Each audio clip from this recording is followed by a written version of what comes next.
Our forefathers were taken away, taken away, taken away. They were bound in ships and shackled all the way, like baggage and brought to the west. They swapped my brother.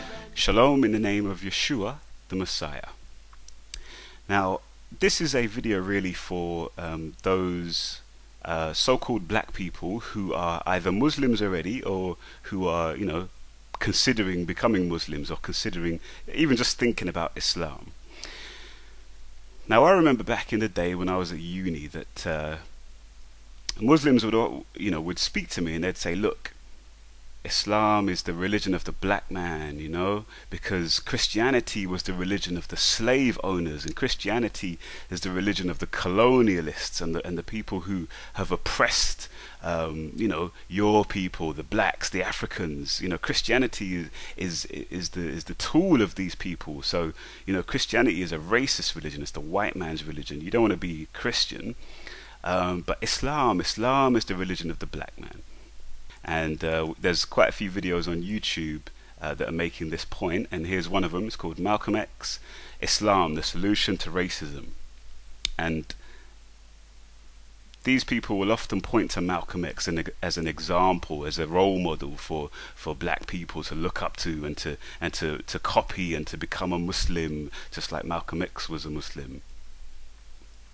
But I think it's important that we look at some facts concerning Muhammad and concerning slavery and concerning black slaves when we're considering whether Islam is the religion of the black man.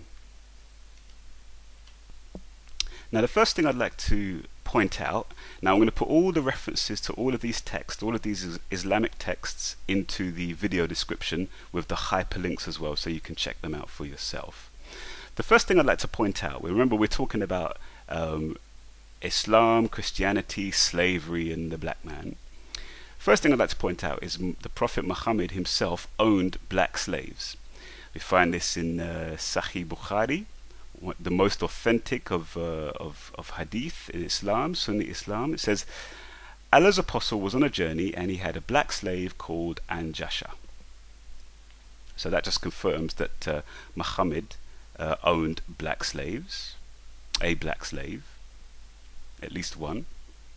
He owned more, as we see in this statement from Sahih Muslim, the second most authoritative hadith in Sunni Islam. It says, there came a slave and pledged allegiance to Allah's apostle. On migration, he, that's Muhammad, did not know that he was a slave. Then there came his master and demanded him back, whereas Allah's apostle said, sell him to me. And he bought him for 2 black slaves. So we learn from this that Muhammad bought and sold slaves, and he bought and sold black slaves. And in this case, interestingly, he buys 1 slave for 2 black slaves. What does that tell you about the value that he appeared to place on black slaves as opposed to, Arab slaves or white slaves? Now, what about the treatment of slaves? What did Muhammad teach concerning how a Muslim could treat his slaves? Well, let's have a look. First of all, we're going to go to a Tafsir al-Jalalain, which is a commentary on the Quran, and it says, forbidden, this is a commentary on chapter 4 verse 24 of the Quran. It says, forbidden to you are wedded women, those with spouses, that you should marry them before they have left their spouses, be they Muslim free women or not. So that's saying that the teaching that a man cannot have sex with a woman who is married if she's free, whether she's Muslim or not, until they've left their husband.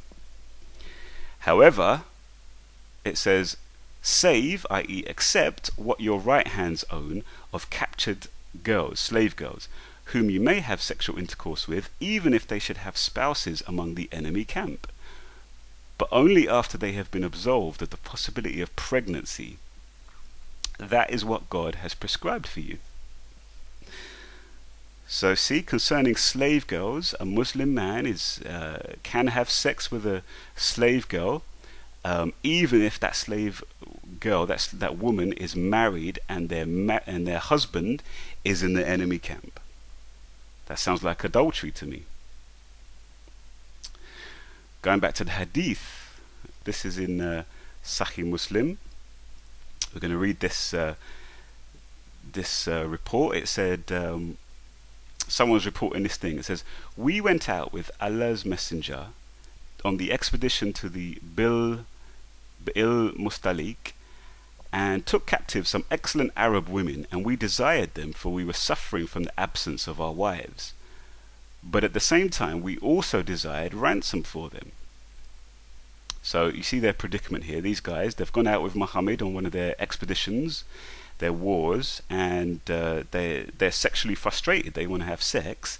They've got these women who they've captured, but they also want to sell these women, and they know that if they were to have sex with them, and they could become pregnant, and then the value of these women, they'd be almost worthless, because or they'll be the value of them would go down because they're with child. They'll be with child. So what did they do? It says, "We decided to have sexual intercourse with them, but by observing azl." Now, forgive me for being graphic here, but I'm just reading it. It says, azl, the description is withdrawing the male sexual organ before emission of semen to avoid contraception. So they're having sex with them, but not sowing the seed, so that they can sell them afterwards. "But we said, we are doing an act, whereas Allah's Messenger is amongst us. Why not ask him?" So this is a great time for Muhammad to say, look, this is wrong, stop doing this. But what does he say?